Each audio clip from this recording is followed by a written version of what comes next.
நாம் இந்த பதிவை ஒரு பேச்சு வழக்கோட ஆரம்பிக்கலான்னு நினைக்கிறோம். பேச்சு வழக்கு, பழமொழி எப்படி எடுத்துக்கிட்டாலும் சரி, நாயை குளிப்பாட்டி நடு வீட்ல வச்சாலும், அந்த நாய் வந்து பீ திங்கத்தான் போகும் அப்படின்னு ஒரு பழமொழி இருக்குல்ல. கிராமத்தில ஒரு சொல் வழக்கு இருக்குல்ல. இந்த சொல் வழக்க வந்து நீங்க ஞாபகம் வச்சுக்கங்க. இந்த பதிவில நம்ப சீமான பத்தி பேசப் போறோம் நெறையா. இந்த சொல் வழக்குக்கும், சீமானுக்கும் நீங்க தொடர்பு படுத்தி பார்த்துக்கிட்டா, அதுக்கு அரசியல் வெங்காயம் பொறுப்பில்ல. ஆனா, இந்த பழமொழிய சொல்லித்தான் ஆரம்பிக்கணும்னு நமக்கு தோணுச்சு. சமீபத்தில விடுதலை சிறுத்தைகள் கட்சி திருமாவளவன் அவர்கள் வந்து மேடையில சீமான விட்டு வெளு வெளுன்னு வெளுத்துப்புட்டாப்ல. "நீ வந்து யாருன்னு தெரிஞ்சிருச்சு. பூனைக்குட்டி வெளிய வந்துருச்சு. நீ அண்ணன்னு என்ன கூப்பிடுறதுனால உன்ன தம்பின்னு சொல்றேன். மத்தபடி நீ சங்கிப் பய. நீ ஒரு தமிழின துரோகி. நீ பார்ப்பன சொம்பு தூக்கி" அப்படின்னு வெட்ட வெளிச்சமா போட்டு உடைச்சுட்டாப்ல. இவனுங்கள நம்ம எதிர்த்தே தீரணும். திகாவோ, திமுகவோ அமைதியா இருந்தாலும், விடுதலை சிறுத்தைகள் கட்சி அமைதி காக்காது. ஓட ஓட உங்கள விரட்டுவோம் அப்படிங்கிற ரேஞ்சில வெளு வெளுன்னு வெளுத்து உரிச்சு எடுத்துட்டாரு சீமானையும், விஜய்யும், சங்கி கும்பலையும். அதில காண்டான இந்த நாய் டம்ளர் தமிழின துரோகி வந்து என்ன பண்றான்னா, மறுபடியும் மேடை போட்டு வேலு நாச்சியாருக்கு நான் புகழ் வணக்கம் பாடுறேன் அப்படின்னு, அந்த மேடையில வந்து இதுக்கு கவுண்டர் குடுக்குறாராம். திருமா அவர்கள் பேசினதுக்கு வந்து கவுண்டர் குடுக்குறாராம். அந்த கவுண்டர் என்ன குடுத்துருக்கான், இந்த பழமொழிக்கும் நம்ம பேசப்போற இந்த பதிவுக்கும் என்ன சம்மந்தம் இருக்கு? அப்படிங்கிறத கொஞ்சம் விவரமா பேசலாம் வாங்க. அனைவருக்கும் அரசியல் வெங்காயத்தின் அன்பு வணக்கம்.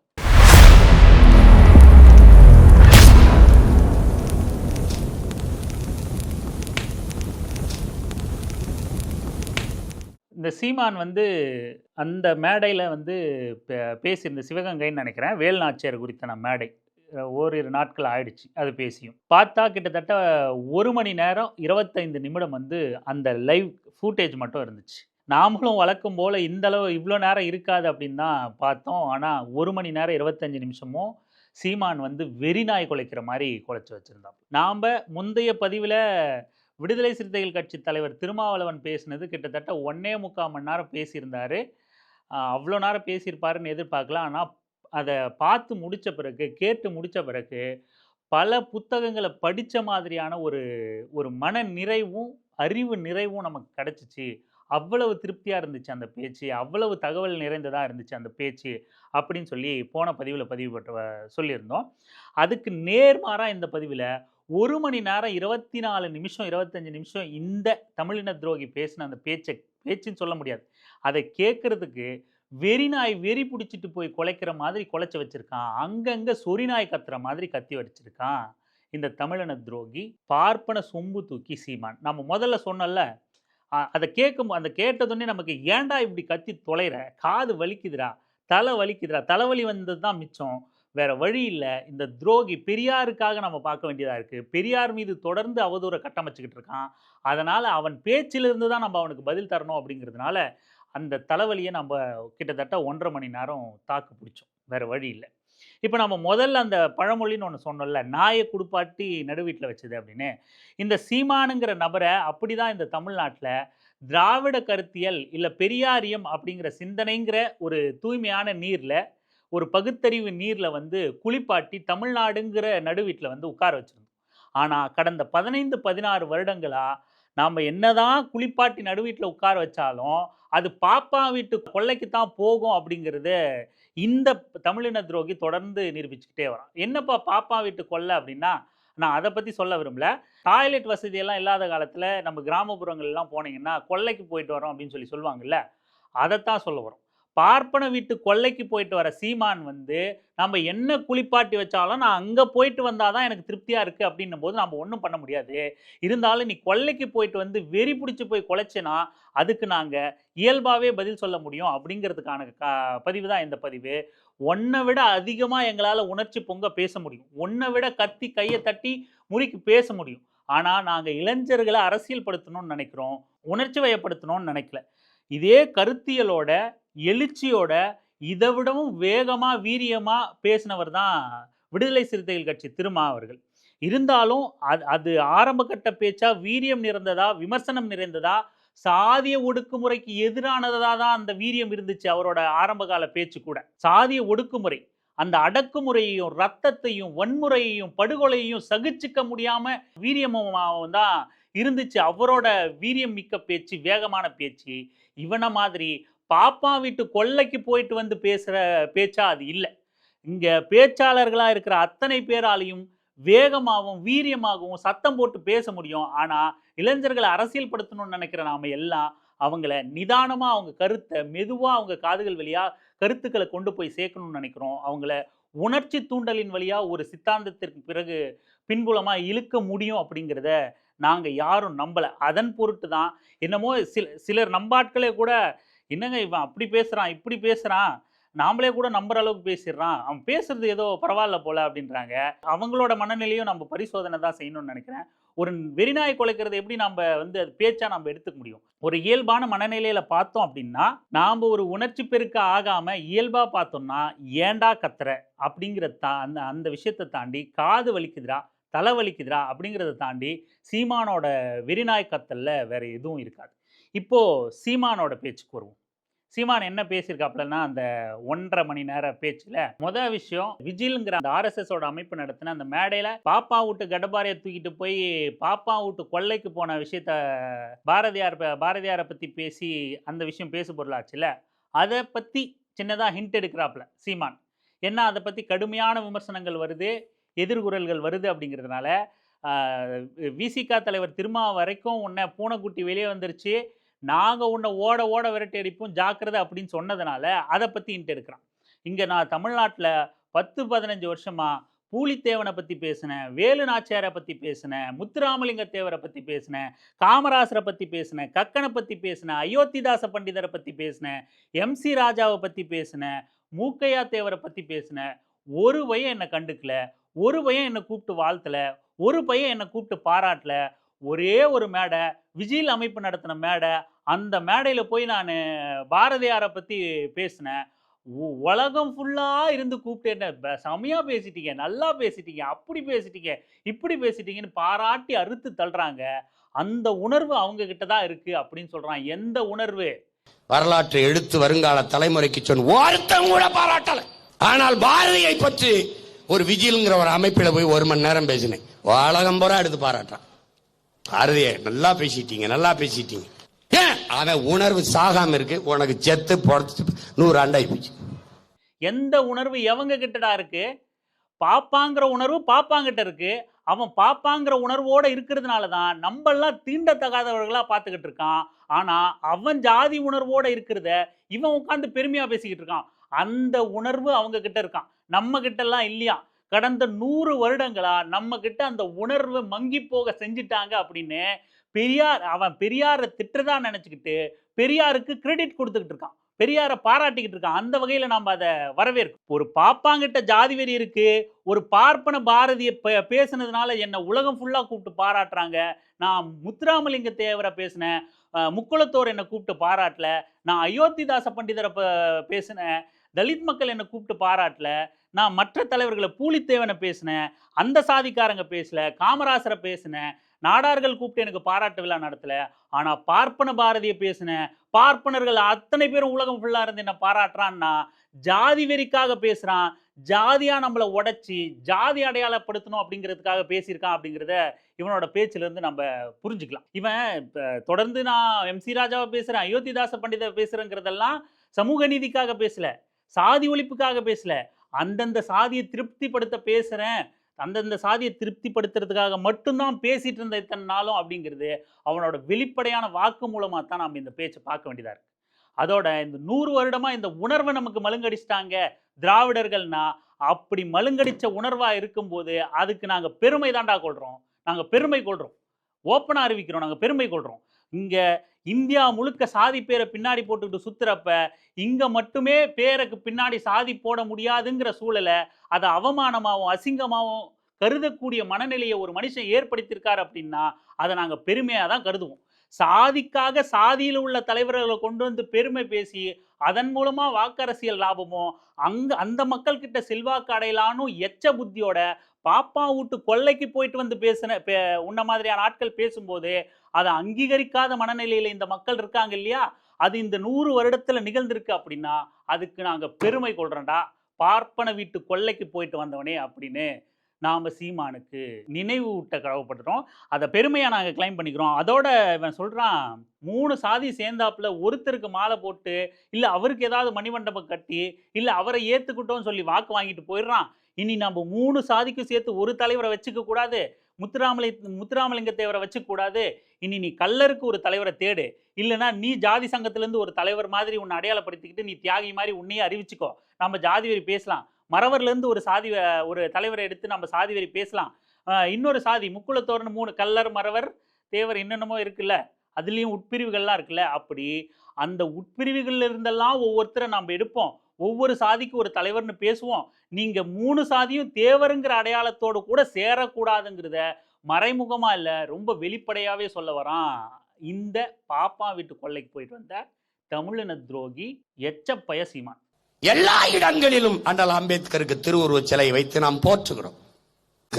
2 பேருக்கு சம உரிமை அப்படி அப்ப என்ன பண்ணும்? உரிய உரிமை, உரிய பங்கு கொடு. அப்ப ரொம்ப நாள் படிச்சிருக்கேன், எனக்கு அதிகமா கொடு. அதான்டா வகுப்பு வாரி பிரதிநிதித்துவம். அதை முதன்முதலாக இந்த மண்டியில சிந்திச்சு பேசியவன் நம்முடைய பாட்டன் அயோத்தியாச பண்டிதர். அதுக்கப்புறம் தான் அண்ணல் அம்பேத்கர் அதே கோட்பாட்டை வலியுறுத்துறோம். எத்தனை இடத்துல அயோத்தியாசர் பண்டிதருக்கு நினைவிட வச்சிருக்கடா, செலவு வச்சிருக்கடா? எத்தனை இடத்துல தாத்தா ரத்தமலை சீனிவாசனையும் போற்றிருக்க, எம் சி ராஜா போற்றிருக்க. இதுல மறைமுகமா இன்னொன்னையும் சொல்றான். ரொம்ப சாதாரணமா கடந்துட்டு போயிடக்கூடாது. இதுக்கு பின்னாடி ஒரு மிகப்பெரிய அஜெண்டாவே இருக்கு. அதை நான் விளக்குறேன் பாருங்க. அயோத்திதாச பண்டிதர், ரெட்டமலை சீனிவாசன், எம் சி ராஜா போன்ற தமிழ்நாட்டு தலைவர்களை அம்பேத்கரால மறைக்கப்பட்டாங்க அப்படின்னு ஒரு தியரியை கொண்டு வரான். இது சீமான் தனித்துவமா அப்படி ஒரு அஜெண்டாவை கொண்டு வரான்னு நீங்க நினைக்காதீங்க. இவன் போற போக்குல எதையோ ஒன்று பேசிட்டு போறான்னு நினைக்காதீங்க. எரிமலை ராமச்சந்திரன் நினைக்கிறேன், ராமச்சந்திரனோ ராஜேந்திரனோ, அவரும் ஒரு தலித்திய செயல்பாட்டாளராக தன்னை அடையாளப்படுத்திக்கக்கூடிய நபர். நீண்ட காலமாக இயங்கிக்கிட்டு இருக்காரு. அவர் சமீபத்தில் அருந்ததியர் உள்ளிட ஒதுக்கீடு நீதியா அநீதியா அப்படின்னு ஒரு புத்தகத்தை எழுதியிருந்தார். அந்த புத்தகத்தை படிக்கிறதுக்கான வாய்ப்பு எனக்கு எப்படியோ கிடைச்சிருச்சுன்னு வச்சுக்கோங்களேன். அந்த புத்தகத்தில் எரிமலை ராமச்சந்திரனும் இதே தியரியை எழுதியிருக்கார். எங்களோட தமிழ்நாட்டு தலைவர்களான அயோத்திதாச பண்டிதர், எம் சி ராஜா, ரெட்டமலை சீனிவாசன் போன்ற இன்னும் பிற தலித் தலைவர்களும் அம்பேத்கரால மறைக்கப்பட்டாங்க, அம்பேத்கரால இவர்களோட புகழ் மழுங்கடிக்கப்பட்டிருக்கு அப்படின்னு தலித் லீடர்ஸை புகழ்ந்து பேசுகிற மாதிரியும் அவங்கள முன்னிறுத்துற மாதிரியுமே சொல்லி அவங்களோட நோக்கம் இங்கே தமிழ் தலித் லீடர்ஸ் அப்படின்னு உயர்த்தி பிடிச்சு அம்பேத்கரை சிறுமைப்படுத்துகிற திட்டமாக இருக்குது. இது அதிமுகவுக்கு சொம்பு தூக்கிட்டு, பாஜகவுக்கு சொம்பு தூக்கிட்டு, பாஜகவின் திட்டப்படி அருந்ததியர் உள்ளிட ஒதுக்கீடு நீதியா அநீதின்னு தான் எழுதியிருக்காப்புல.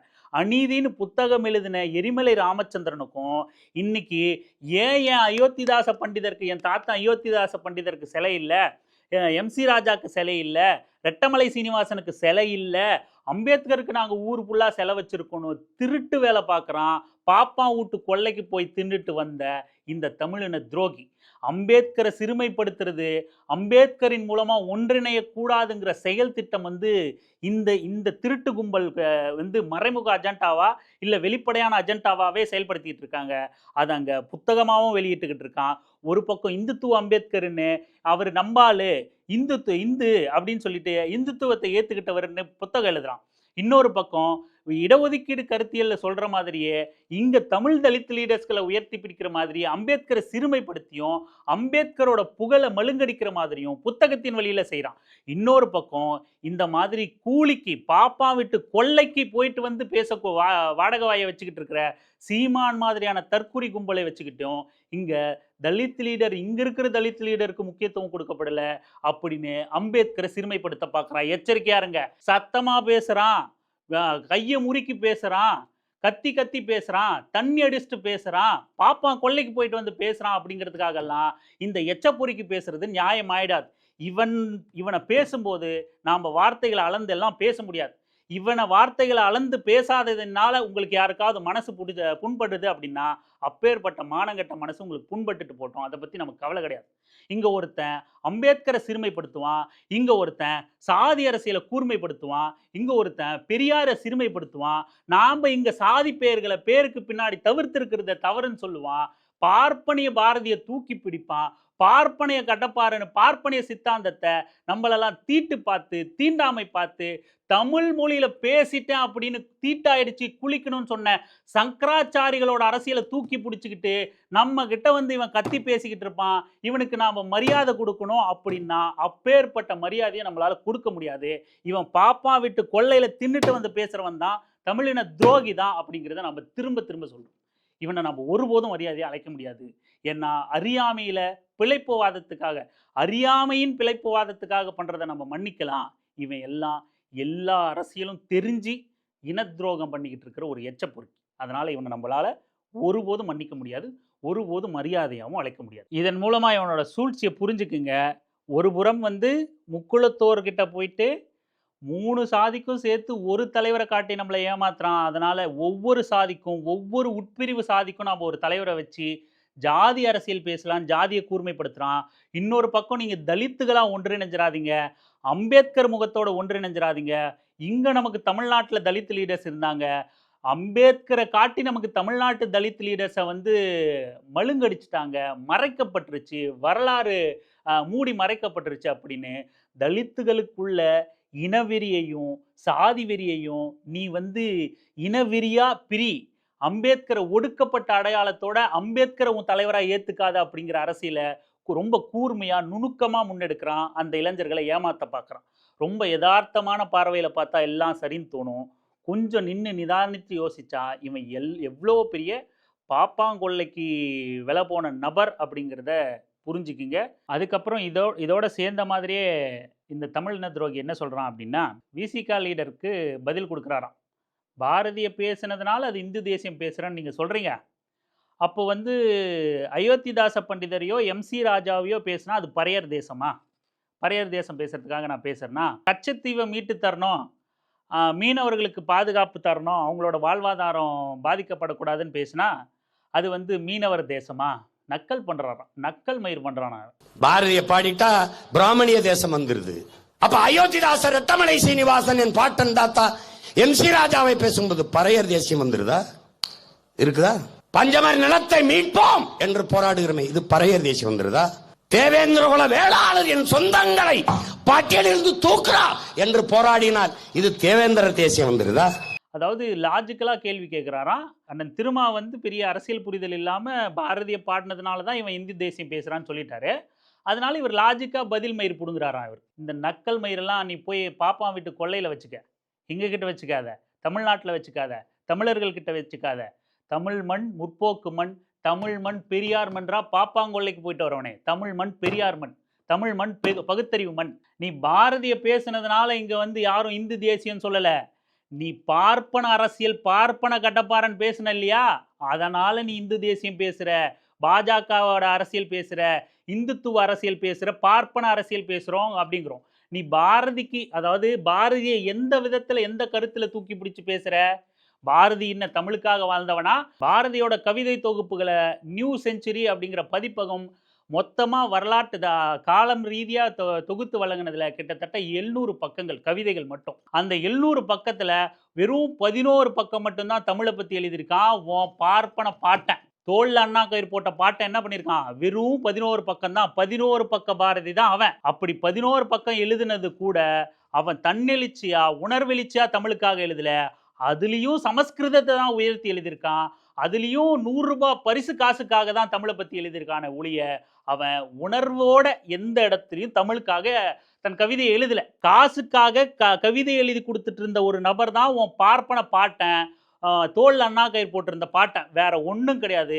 அவனோட உணர்ச்சியும் அவனோட சுய விருப்பமும் என்ன இருந்துச்சுன்னா, 1906 இன்னைக்கு 2014 பாஜக ஆட்சிக்கு வந்து இந்திய திணிக்கல, சமஸ்கிருதம் ஒற்றை மொழியா வரணும், இந்தி ஒற்றை மொழியா வரணும்னு சொல்ல 1906 உன் பூணூல் போட்ட பாட்டன் சொல்றான், இந்தியும் சமஸ்கிருதமும் தான் இந்தியாவோட மொழியா இருக்கணும், இந்தியும் தமிழும் படி, தெலுங்கும் இந்தியும் படி, மராட்டியும் இந்தியும் படி அப்படிங்கிறான். ஏண்டா அப்புறம் எல்லாரும் இந்தி படிச்சுட்டா இந்தி ஒரே மொழின்னு ஆகாதா அப்படின்னு தான் நாம கேள்வி கேட்டோம். அதுக்கப்புறம் இல்லப்பா, அவரோட ஆரம்ப கால பேச்செல்லாம் நீங்க எடுத்துட்டு பேசாதீங்க, அவரோட இறுதி காலத்துல என்ன பேசினாருன்னு நீங்க எடுத்துக்கிட்டோம் அப்படின்னு சொன்னா, இறுதி காலத்துல இந்தியும் சமஸ்கிருதமும் சொல்லிக்கிட்டு இருந்த பூணூல் பாட்டன் இந்தி கூட வேண்டாம், சமஸ்கிருதம் தான் இந்தியாவின் மொழி, அது தெய்வ பாஷை, இந்தியாவின் ஒற்றை மொழியா சமஸ்கிருதம் வரணும்னு பேசியிருக்கான்டா அவன் பூணூல் பாட்டேன். அவன் தமிழுக்கானவனா? அப்படி இந்திய திணிக்கணும், முதல்ல இந்திய திணிக்கணும்னு நினைச்ச, சமஸ்கிருதத்தை விட கீழான மொழி தமிழ்னு சொல்ல வந்த யாமறிந்த மொழிகளிலெல்லாம் அவன் ₹100 காசுக்கு எழுதினது அது. அது பரிசு பொருளுக்காக எழுதினது. அப்படி சமஸ்கிருத வெறி பிடிச்ச, ஆரிய வெறி பிடிச்ச பார்ப்பன பாரதியும் பார்ப்பன அரசியலையும் ஆர்எஸ்எஸ்ங்கிற பயங்கரவாத கும்பல் மேடையில் இருந்துகிட்டு நீ பேசிக்கிட்டு இருக்க. அப்படிங்கிறதுனால நீ இந்து தேசியம் பேசுற, நீ பார்ப்பன அரசியல் பேசுற, பார்ப்பன தேசியம் பேசுறன்ற குற்றச்சாட்டை வைக்கிறாங்க. நீ உடனே பாரதியை பத்தி பேசினா அது இந்து தேசியம், எம்சி ராஜாவை பத்தி பேசினா அது பறையர் தேசியம். இவனோட நோக்கம் தொடர்ச்சியா இவனுக்கு கொடுக்கப்பட்ட அஜெண்டாவை நம்மளால புரிஞ்சுக்க முடியுதான்னு கவனிங்க. தொடர்ச்சியா ஜாதியா உடைக்கணுங்கிறதா எம்சி ராஜாவை எடுத்து பறையர் தேசமான்னு கேட்கிறான். அங்க முக்குளத்தோர் அரசியல், முக்குளத்தோர சாதியா உடைக்க பேசினா, அதுக்கப்புறம் தலித்துகளை அம்பேத்கரை மலங்கடிச்சு தலித்துகளை சாதியா உடைக்க பேசுறான். இங்கேயும் எம்சி ராஜாவை பேசினா அது பறையர் தேசமான்னு பேசுறான். எதோட ஒப்பிடுறான் பாருங்க. இவனோட பார்ப்பன கொள்ளையில வாங்கி தின்ன அறிவு எந்த அளவுக்கு இருக்கு பாருங்க. மீனவர்களுக்கு பேசினா அது மீனவர் தேசமான்னு பேசுறான்னா இவன் எவ்வளவு பெரிய எச்ச பொறுக்கியா இருப்பான். உன் நக்கல் மயிரெல்லாம் வேற எங்கேயாவது வச்சுக்க, தமிழ்நாட்டில் வச்சுக்காத. நீ வேணா பாப்பாங்கிட்ட பொறுக்கி தின்னுட்டு பாப்பானோட கைபரு போல கணவாய் வெளியா போயிட்டு அவனோட ஷூ நக்கி விடுற வேலையை வேணா செஞ்சுக்கிட்டு இருப்போம். இங்க உனக்கு வேலை இல்லை. தமிழ்நாடு தமிழர்களுக்கான மண், தமிழ்நாடு துரோகிகளுக்கு இடமளிக்காத மண், துரோகிகளை ரொம்ப சீக்கிரமா இனம் காணக்கூடிய மண். அங்க திருமுருகன் காந்தி பதிவு போட்டிருந்தாரு, ஈழத்துல துரோகி கர்ணா சிங்கள மேடையில சிங்களவர்களோட கைகோர்த்து நிக்கிறதுக்கும், தமிழ்நாட்டுல தமிழின துரோகி சீமான் பார்ப்பன மேடையில ஆர்எஸ்எஸோட கைகோர்த்து நிக்கிறதுக்கும் எந்த வித்தியாசமும் இல்லை அப்படின்னு சொல்லி பதிவிட்டு இருந்தாரு. 100% உண்மை. தமிழ்நாட்டில் தமிழ்ல துரோகி அப்படின்னா அது இந்த பார்ப்பன கொள்ளைக்கு போயிட்டு வந்த எச்சப்பொறிக்கு சீமான் தான். அதுல எந்த மாற்று கருத்தும் இல்லை. இந்த தமிழின துரோகி பாரதியாருக்கு சொம்பு தூக்குனதையும் பாரதியாருக்கு ஷூ நக்கி விட்ட வேலையையும் தொடர்ந்து நியாயப்படுத்த என்ன உதாரணம் காட்டுறா அப்படின்னா, முல்லை பெரியாறு அணையை கட்டின பென்னி குயிக் அவர் வெளிநாட்டினர் தான். அவரே தமிழர்களுக்கு நல்லது செஞ்சாருன்னு அவரை நாங்கள் கொண்டாடுறோம். அதுக்கப்புறம் ஜியு போப் தமிழர்களோட நூல்களை மொழிபெயர்த்திருக்காரு, அதனால அவரை நாங்கள் ஏற்றுக்கிட்டோம், கொண்டாடுறோம். ஜோசப் வெஸ்கி அப்படிங்கிறவர் தமிழ் மேல் கொண்ட பற்றின் காரணமாக வீரமாமுனிவர்னு தன்னோட பேரை மாற்றி தமிழுக்கான தொண்டாற்றிருக்காரு, அதனால அவரை நாங்கள் கொண்டாடுறோம். திருக்குறளை அச்சு வடிவில் மாற்றிருக்காரு எல்லிஸு, அவரும் வெளிநாட்டினவர் தான், அதனால் அவரையும் நாங்கள் ஏற்றுக்கிறோம். ஆனால் இந்த திராவிட கும்பலை பார்த்தீங்கன்னா இவங்களையெல்லாம் பெருசாக கொண்டாடாது. யாரை? பென்னி குயிக்கு கொண்டாடாது, ஜியு போப்பை கொண்டாடாது, ஜோசப் வெஸ்கி வீரமாமுனிவரை கொண்டாடாது, எல்லிஸை கொண்டாடாது. ஆனால் ராபர்ட் கால்டுவெல்ல மட்டும்தான் இந்த திராவிட கும்பல் கொண்டாடும் அப்படின்ற ஒரு பரப்புரையை செஞ்சிருக்கான். கால்டுவெல் போப்பை மற்றும் நீங்கள் போற்ற காரணம் என்ன? யாராவது சொல். அவருக்கு வணக்கம் அரசு நடத்துது, அவருக்கு சில காரணம் என்ன? பாரதி பிராமணன். கால்டுவெல் யாரு? உங்க பெரிய தமையனாடா? மாட்டிக்கிட்டான். இதுல இவன் பாப்பாங் கொள்ளைக்கு போயிட்டு வந்த தமிழின துரோகி மாட்டிக்கிட்டான். இவன் என்ன சொல்றான்? தமிழர்கள் நன்றி உணர்ச்சி கொண்டவங்க, தமிழுக்கு நல்லது செஞ்சதுனால அவங்களை எல்லாம் அவங்க வெளிநாட்டவரா இருந்தாலும் கூட கொண்டாடுவோம் அப்படின்னு சொல்லியிருக்கான். ஆனால் கால்டுவெல் அந்த மாதிரி இல்லை. அவர் திராவிட சித்தாந்தம் பேசியிருக்காரு, திராவிட கருத்தியல் பேசியிருக்காரு, அதனால நாங்கள் கால்டுவெல்ல கொண்டாட மாட்டோம், திராவிட கும்பல் கொண்டாடும் அப்படின்னு பேசியிருக்கான். ஆனால் கால்டுவெல் என்ன பேசியிருக்காரு அப்படின்னா, திராவிட மொழியியல் ஒப்பிலக்கணம் அப்படிங்கிற நூலை எழுதியிருக்காரு. அதுல அது வரைக்கும் இன்னிய வரைக்கும் உன் பூணூல் பாட்டன் கும்பல் இருக்குல்ல, பார்ப்பன கும்பல் இருக்குல்ல, இன்னிய வரைக்கும் தமிழை மூத்த மொழின்னு ஒத்துக்கிட்டது இல்லடா. அவன் மேடையில போயிட்டு நீ பார்ப்பன கட்டப்பாறையை கொண்டு திராவிட கோட்டையை இடிப்புங்கிற. அதுவும் நான் திராவிட கோட்டைன்னுலாம் சொல்லல, அது ஒரு பாலடிஞ்ச கட்டடம் அப்படின்னா உன் பார்ப்பன கட்டப்பாறை தான் துரு பிடிச்சி போய் உளுத்து போன கட்டப்பாறை. அதை ஞாபகம் வச்சுக்க. இது தகர்க்க முடியாத எஃகு கோட்டை, பெரியாரின் மண். இப்படி அந்த பார்ப்பன கும்பல் இன்னைய வரைக்கும் தமிழ் மொழியை மூத்த மொழி அப்படின்னோ, தமிழ் ரொம்ப சிறப்பான மொழின்னோ, தமிழ் ஒரு செம்மொழி அப்படின்னோ இன்னைய வரைக்கும் எந்த பார்ப்பனர்களும் ஏத்துக்க மாட்டான். அவன் மேடையேறின் விஜய் அமைப்பு உட்பட எந்த பார்ப்பனர்களும் ஏத்துக்க மாட்டான். ஆனா அன்றைக்கும் இதே கருத்து தான், சமஸ்கிருதத்திலிருந்து வந்தது தான் தமிழ் அப்படின்னு ஒரு கருத்தை தொடர்ந்து நிறுவ பார்த்துக்கிட்டே இருக்கானுங்க. அதுக்கு கால்டுவெல் என்ன பண்றாரு? மொழியியல் ஆய்வு செய்கிறார். அவர் வெறுமனே தமிழ் மட்டும் பண்ணல, இங்க தென்னிந்திய மொழிகளான தமிழ், மலையாளம், தெலுங்கு, கன்னடம் அப்படின்ற அத்தனை மொழிகளையும் பண்றாரு, வட இந்திய மொழிகளையும் பண்றார், சமஸ்கிருதம் உள்பட்ட வட இந்திய மொழிகளையும் ஆய்வு பண்றாரு. பழங்குடியினர்கள் பேசுற சிறு சிறு மொழிகள், சிறு சிறு குழுக்கள் பேசுற அந்த மொழிகளையும் ஆய்வு பண்றாரு. எல்லா மொழிகளையும் ஆய்வு பண்ணிட்டு, தென்னிந்திய மொழிகளிலேயே தனித்து நிற்கக்கூடிய மிக சிறப்பு கொண்ட மொழி அப்படின்னா, அது தமிழ் மொழி தான். மீதி அத்தனை மொழிகளும் சமஸ்கிருத கலப்பு ஏற்பட்டுருச்சு. பல சிதைவுகள் அந்த மொழியில ஏற்பட்டிருக்கு. ஆனாலும் இன்றும் தனித்து இயங்கக்கூடிய தனித்துவமான ஒரு மொழியா தனித்தன்மையோடு நிற்குது அப்படின்னா, அது செம்மொழியான தமிழ் மொழின்னு டிக்ளேர் பண்றார். 1841லயே செம்மொழி தமிழ்னு டிக்ளேர் பண்றார் கால்டுவெல். என் மொழிய சமஸ்கிருதங்கிற அந்த குப்பையிலிருந்து வராத மொழி, தனித்துவமான மொழி. இந்த மொழி பல மொழிகளை ஈன்றெடுத்திருக்குன்னு ஒருத்தன் ஆய்வு பண்ணி சொல்றான். வெளிநாட்டினவர். அவன் அயர்லாந்தை சேர்ந்த ஒரு நபர். அவன் ஒன்றும் வந்து கலைஞர் குடும்பம் கிடையாது, பேரறிஞர் அண்ணா குடும்பம் கிடையாது, இல்லை பெரியாரோட வாரிசு கிடையாது.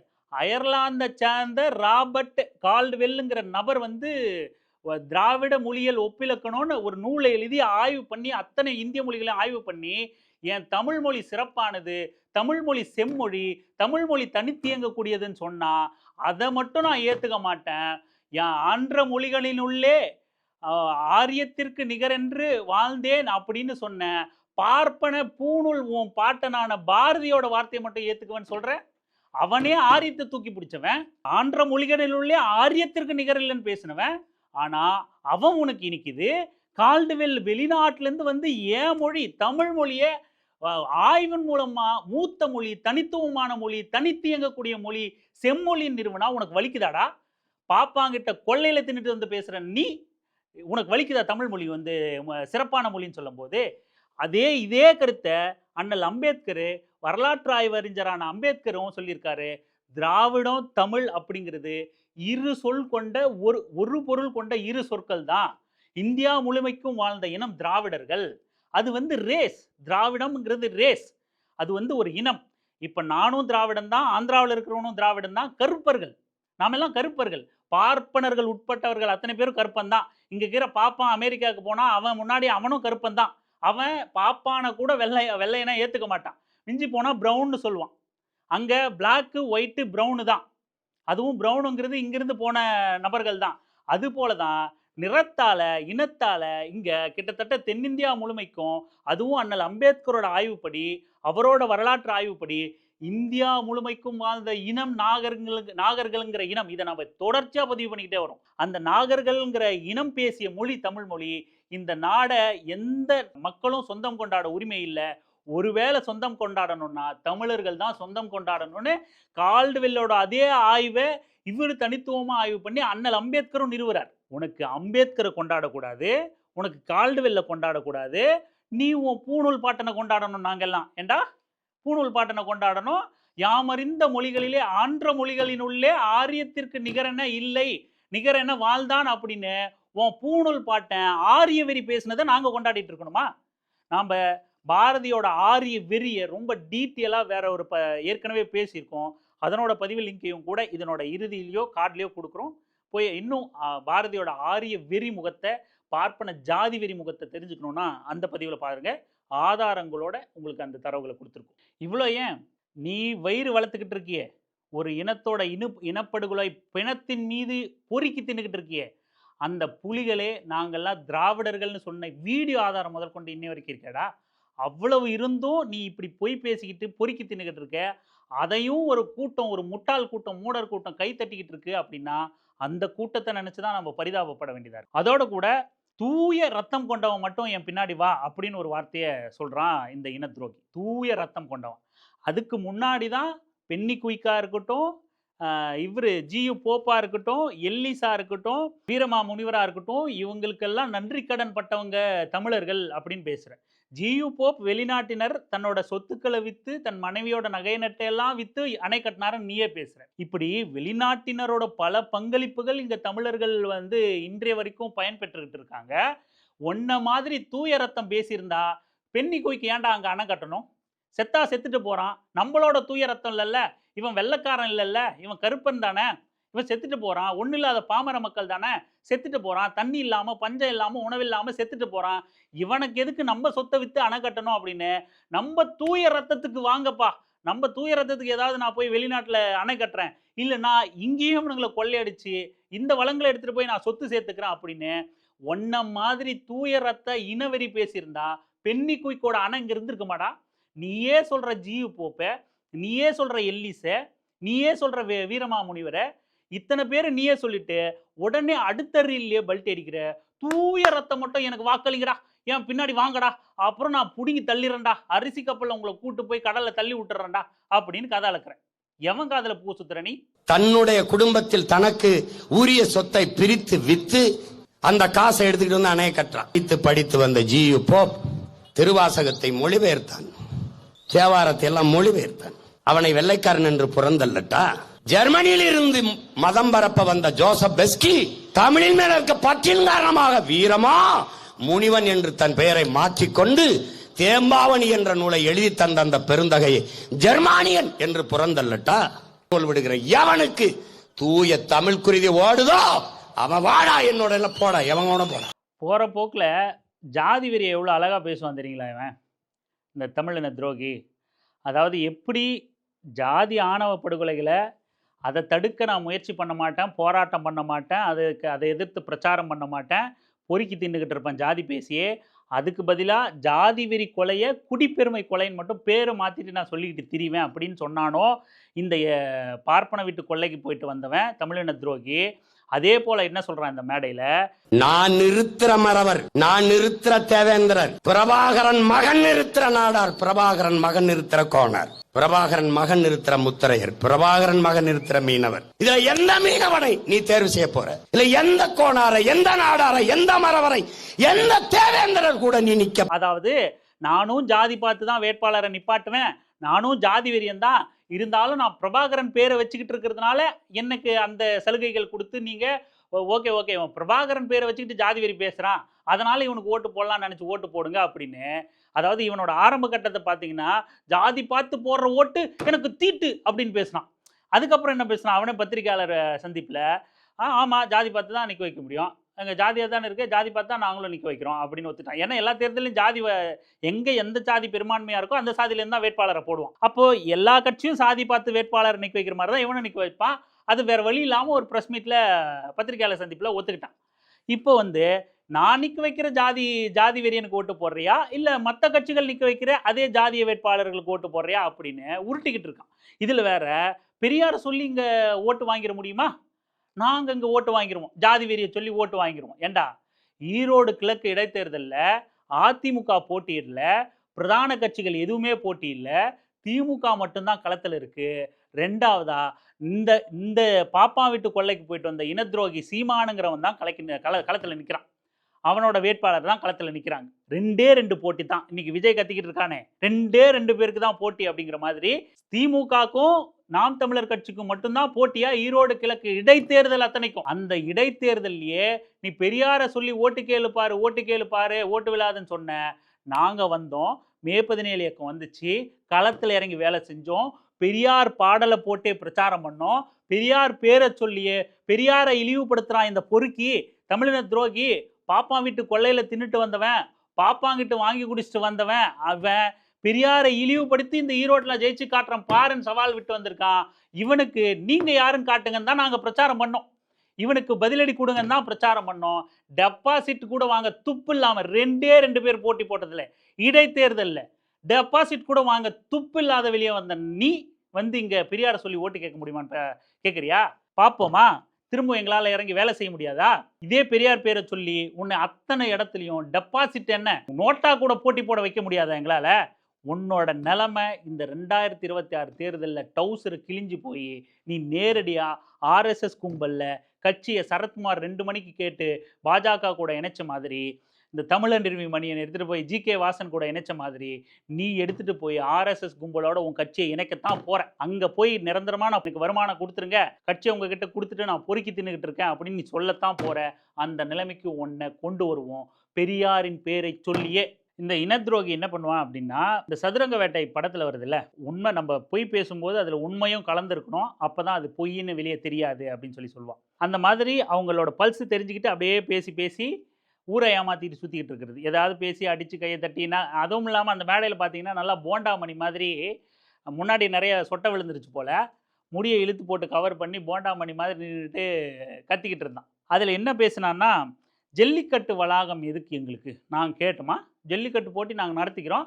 உன்ன யாரு ஜல்லிக்கட்டுக்கு கிரவுண்ட் கட்ட சொன்னது அப்படின்னு. உடனே கூட்டத்தில இருந்த இளைஞர்கள் முகமெல்லாம் மாறிப்போச்சு. இந்த வெறி நாய் என்ன ஆட்ட கடிச்சு, மாட்ட கடிச்சு கடைசியில மனுஷனே கடிக்கிற கதையா? தமிழ் தமிழன், தமிழ் தமிழன்னு பேசி பேசி கடைசியில தமிழர்களோட வீர விளையாட்டே எதுக்குன்னு பேசுறானே இந்த வெறி நாய் அப்படின்னு கூட்டத்துல எல்லாம் ரியாக்ஷன் குடுக்குறாங்க. ஒரு மாரி டக்குன்னு மிரண்டுட்டாங்க இளைஞர்கள்லாம். என்னடா இந்த வெறி நாய நம்பி பின்னாடி வந்தா இது மோசமான மனிதர்களையே கடிக்கக்கூடிய ஓநாயா இருக்கும் போலயே அப்படின்னு சொல்லிட்டு. உடனே என்ன பண்ணிட்டான், டக்குன்னு ரிசீவ் ஆயிடுச்சு அவனுக்கு. பொறுக்கி தின்னு தானே அவனுக்கு பழக்கம். டக்குன்னு உடனே சதுரங்க வேட்டை படம் மாதிரி, அதாவது நாங்க அப்படியே கட்டி ஓட விட்டுக்கிட்டு இருக்கோம். சரி நீ கிரவுண்ட் கட்டிட்ட பெருசா. அதுக்கு எதுக்கு கலைஞர் குடும்பத்த இப்ப அத மறந்துருவான் பாருங்க இளைஞர் அங்க நிக்கிறவன்லாம் முட்டா பைய தானே அவனோட பார்வையில. ஜல்லிக்கட்டு கிரவுண்ட் எதுக்குன்னு கேட்டான். அங்க இருந்தவன்லாம் மிரண்ட உடனே, ஐய்யயோ! வெறிநாய் கடிக்க வருதுன்னு நினைக்கிற செகண்ட்ல உடனே மாத்திட்டான். ஐய்யயோ! உஷாராயிட்டாங்களே அப்படின்னு சொல்லிட்டு, அதுக்கு எதுக்கு கலைஞர் பேர வச்ச? அதுக்கு ஏன் வேலு நாச்சியார் பேர வைக்கல? அதுக்கு எதுக்கு பூலித்தேவன் பேர வைக்கல? அப்படின்னு டக்குன்னு கலைஞர் குடும்பத்து மேல வன்மத்த திருப்பிட்டான். ஏன்னா நம்ப ஜாம்பி கும்பலுக்கு கலைஞர்னு பேர சொல்ட்டா போதும். வேற என்ன சொன்னாலும் பரவால்ல. அவன் ஃபோக்கஸ் எல்லாம் கலைஞர் மேலயே இருக்கும். அது வன்மமா வெறி கொண்டு, கலைஞர் கருணாநிதி உன்னை விட மாட்டேன் அப்படின்னு சொல்லிட்டு வெறி கொண்டு இருப்பான். பல 100 கோடி போட்டு ஜல்லிக்கட்டு நடக்கிறதுக்கு வளாகம் நாங்க கேட்கல. நாங்க சவுக்கு கட்டையை கட்டி ஓட விடுவோம். தேங்காய் நாரை போட்டு ஓட விடுவோம். அதே போதும்.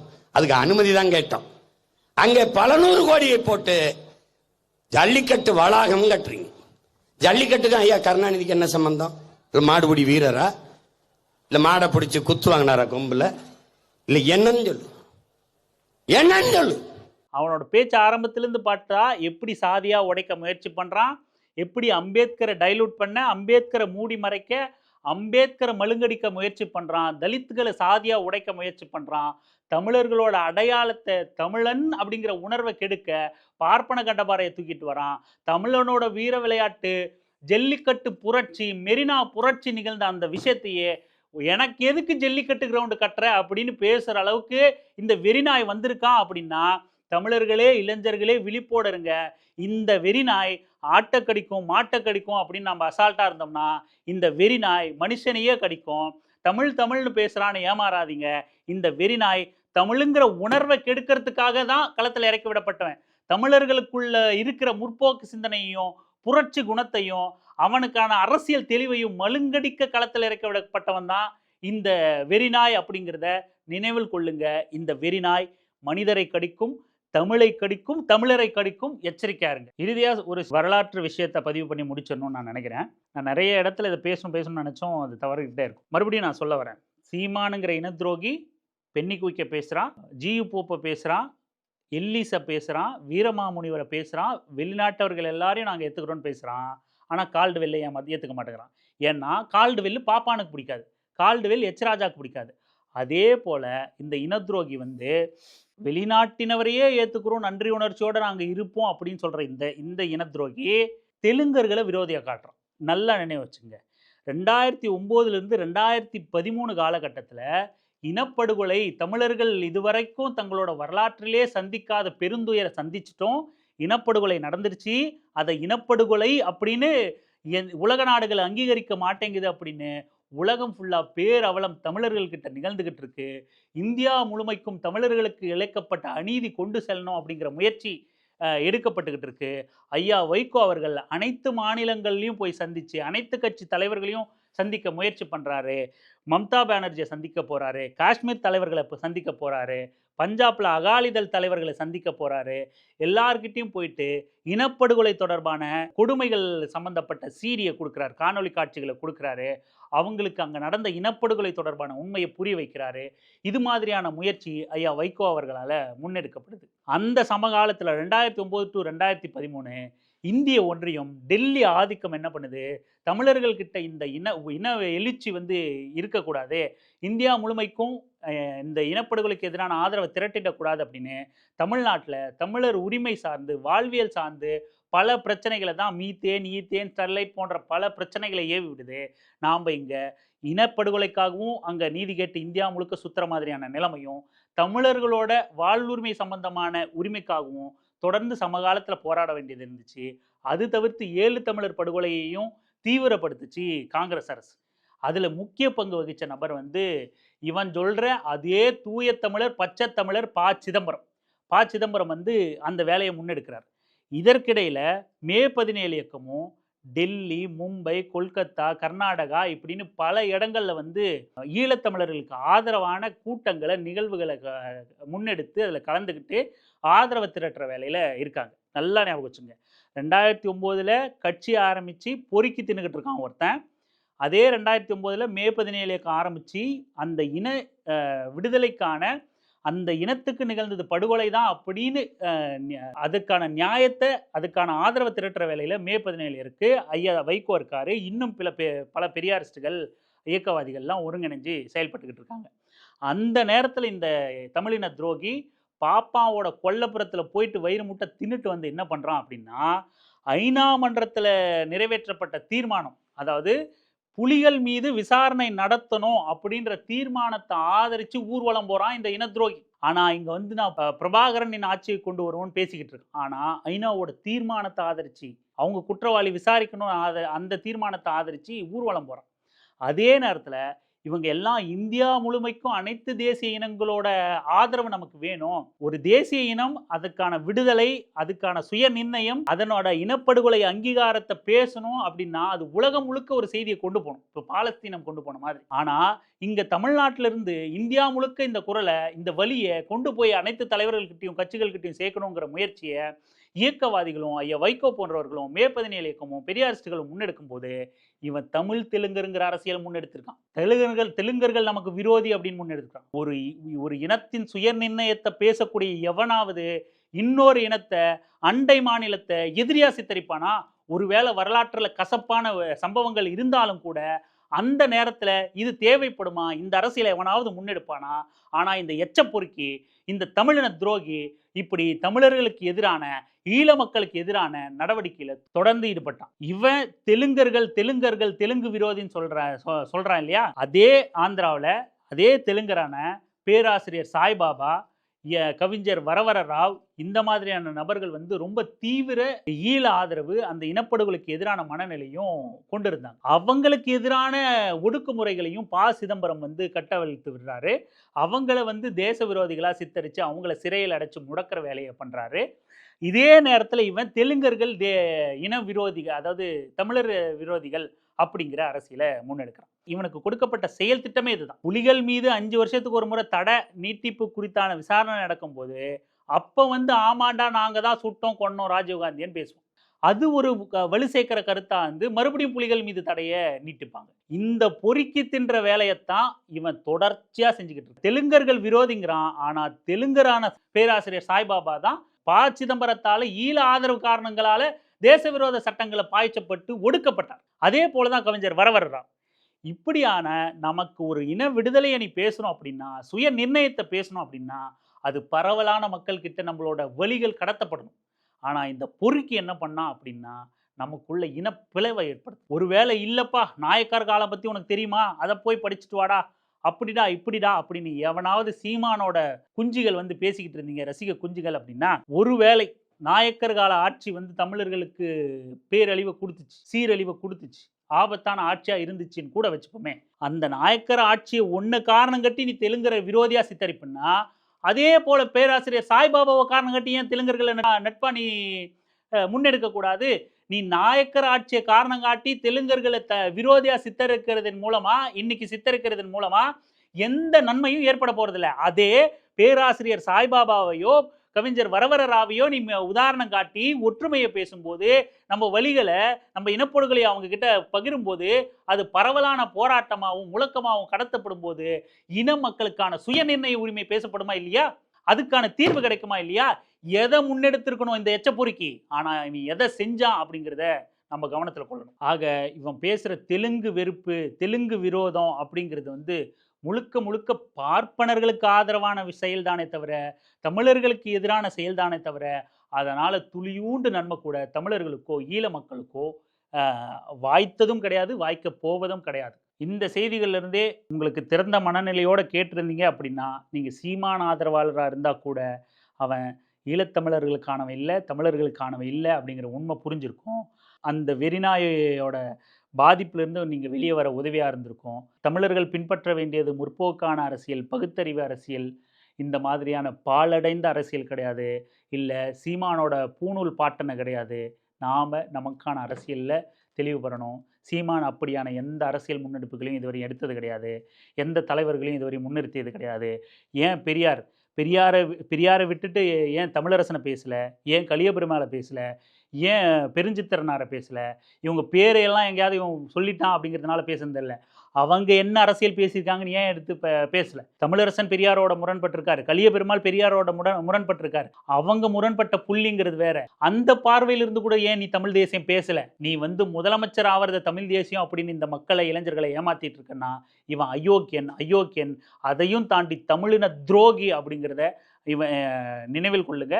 இன துரோகி தமிழ்நாட்டுக்கு அப்படின்னா அது இந்த நாய் தான், இந்த பாப்பான் கொள்ளைக்கு போயிட்டு வந்தவன் தான் அப்படிங்கிறத சொல்லி இந்த பதிவை முடிச்சுக்கிறோம். பேசணுன்னா இன்னும் நீண்ட நேரம் பேச வேண்டியது இருக்கும். நிறைய அடுத்த சந்தர்ப்பத்தில் பேசுவோம்.